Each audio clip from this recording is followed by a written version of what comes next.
That doctor completely destroyed my nose, and it took 9 years and 2 additional surgeries for me to at least like my nose, not love it, but it still is one of the biggest insecurities that I have. Hi guys, and welcome to the first official video for A Day with Jay. Today I'm sitting with Dr. Saman. Thank you so much for joining us. My pleasure. He's also known as Quaino Face Doc. He's a double certified facial plastic surgeon and ENT doctor. In 2010, I decided to get a rhinoplasty. My nose was never an issue for me, but I just had the typical Middle Eastern nose that I thought was a little bit too sharp and wanted to get a softer look. I was so excited about the process, so I actually ended up booking an appointment for surgery with the first doctor I consulted with. Why is it so important for you to find the right surgeon, and why do you need to ask them the right questions? What questions do you recommend patients ask? The first question would be, is your surgeon board certified? Are you board certified? How many rhinoplasties have you performed? How many rhinoplasties would you say you perform per year or per month? How many revision or challenging rhinoplasties have you performed? Do you have a before and after gallery that I can go through and see noses similar to mine? How many of whatever ethnicity the patient is, how many Asian, how many Latino, how many Middle Eastern rhinoplasties have you performed? These are very specific to rhinoplasty. We're gearing it toward that, but this can be applied to any number of procedures. Cheek augmentation, breast reduction or augmentation. All of these things can have the kind of the interview. Don't be shy about interviewing your plastic surgeon. That's very, very important. Interview, be assertive, be curious, and see results. You know, this is your face, this is your body, and you want to make sure that everything's done in the best manner, in the most safe manner, in the skilled hands, so you can get the results you want. 3 American females passed away in July during undergoing plastic surgery abroad. We've been hearing about this a lot in the news. It is more affordable to do it, outside of the US at times, but what do you have to say to females wanting to travel to get plastic surgery? A lot of times when we talk about plastic surgery, I feel like we put a lot of the onus on the plastic surgeon and evaluating just the plastic surgeon. Mm-hmm. But there's more involved than that. The team, the techniques they use in sterilization, the effective techniques in infectious disease management, the anesthesiologist, the skill set, but also the equipment, the medicines they use. So all of these things go through a rigorous process of evaluation in this country.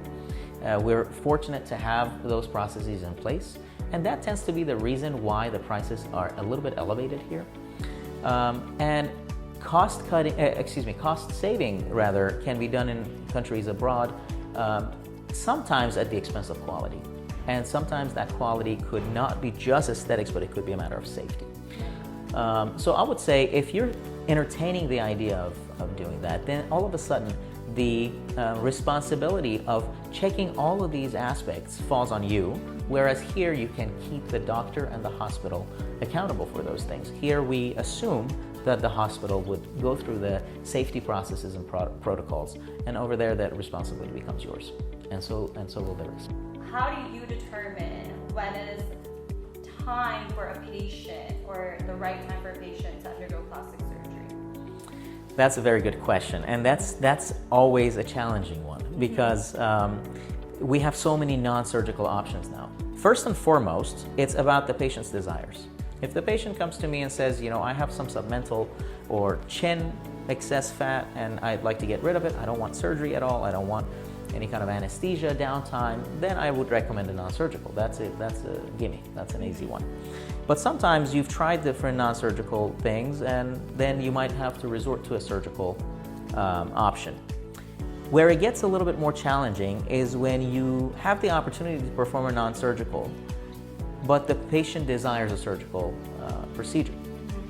That's when I have to evaluate the reasons to see why, what are the advantages and what are the disadvantages, and to spend really the time and effort to educate my patients so that they understand the basics, the pluses and the minuses of both non-surgical and surgical, and together we're past that point when the doctor makes the decisions alone. Yeah. We need to sit together. So what I like to do is to empower my patient so that my patient can tell me, listen, based on what you've told me and the study and research I've done, this is what I'd like. And together we come to a decision. I believe that a lot of patients respect that. They want a doctor who's able to say no when something doesn't need to be done, and not just, okay, whatever you need, I'll do it for you. So I think a lot of patients do appreciate that. Absolutely. They do appreciate it, and I think it's a tenet of plastic surgery. I think it's very, very important to be clear about the expectations. I'm very transparent, and I think it's important to not overpromise. And I like to be clear and very transparent about what I say. Now, that being said, sometimes a patient requests something that you're kind of in the gray area. And in those situations, I decide that, let's go think it over and have another consultation and talk about it some more.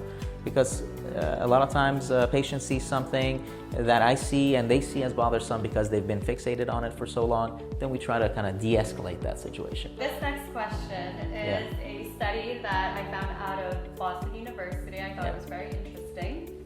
So it said most people who use filters on social media, they use these filters to go to their plastic surgeons and kind of help guide them in their decision on what they want to get done, what surgeries they want to do. What is your opinion on that, the impact of social media and plastic surgery, and how does that, I'm sure it affects your role as a plastic surgeon, sometimes it complicates it. Back in the late 90s, the facial recognition softwares were being developed.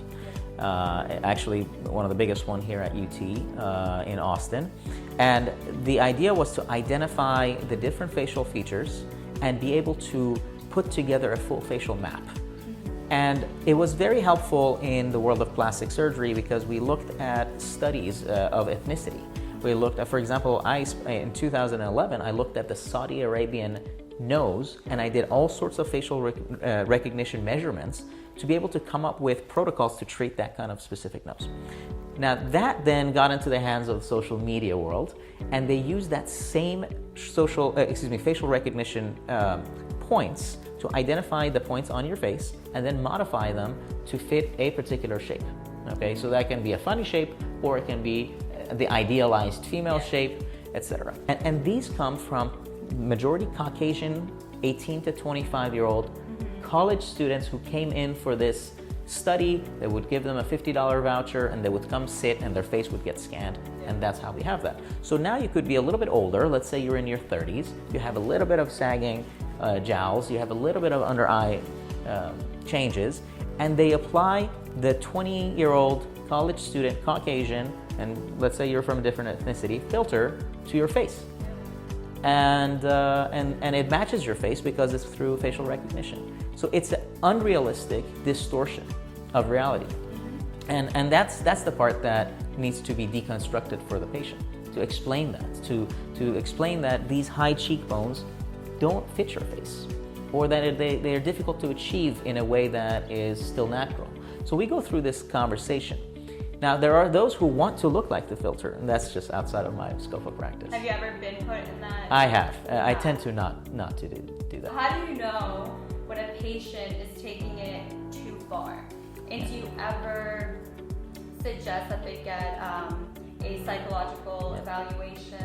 Have you ever been put in that kind of situation? When I see those kind of warning signs, extreme narcissism or extreme depression or unhappiness and the wish for bigger life changes based on simple procedures, I tend to ask the patient to go for a second opinion so that they can express those wishes to somebody else as well. I don't tend to send patients for psychiatric evaluation unless I find a reason that would be a matter of a safety issue to their health or somebody close to them. But simply for asking for a request, I don't recommend psychiatric evaluation routinely. A lot of people come to you, Yes. okay, to get suggestions from, what do they need to change? Right. So what do you often find yourself telling patients not to change? A lot of patients come in, especially in the more advanced years, coming frustrated with the skin tone, skin texture, or sagging of some of the tissue, etc. and some wrinkles. A lot of those things we can address relatively easily. When I find that a patient is fixated over something that is not anesthetic or that it befits them and that is becoming of their face, I tend to discourage that. And a lot of times that ends up being the lower eyelids. A lot of patients come in, they're frustrated with the lower eyelid, they think that it's too much hollowing, too much black, etc. And I tend to think that overdoing that area can give a puffy look. It doesn't look natural, so we have to meet a happy medium. Median rather. But yeah, other than that, you know, a majority of patients are very reasonable and want very reasonable things. What is the best way to tighten or lift the jaw under the chin? Yeah, so you have a lot of options. Previously, we only had the option of either go to a face and neck lift, which is a surgical procedure, incisions, downtime, anesthesia, etc. Then we started to look at more conservative approaches. So we said, okay, well, the jowls are falling, let's camouflage that with fillers. We put filler before it and after it, and that tends to straighten things out. With the invention of threads, and that hit the market in the US a few years ago and in Europe over the past 12 years, we've been able to achieve some skin pulling. There's downsides with that as well. You know, if a facelift is a 10 out of 10 pull, thread is probably a 3 or a 4.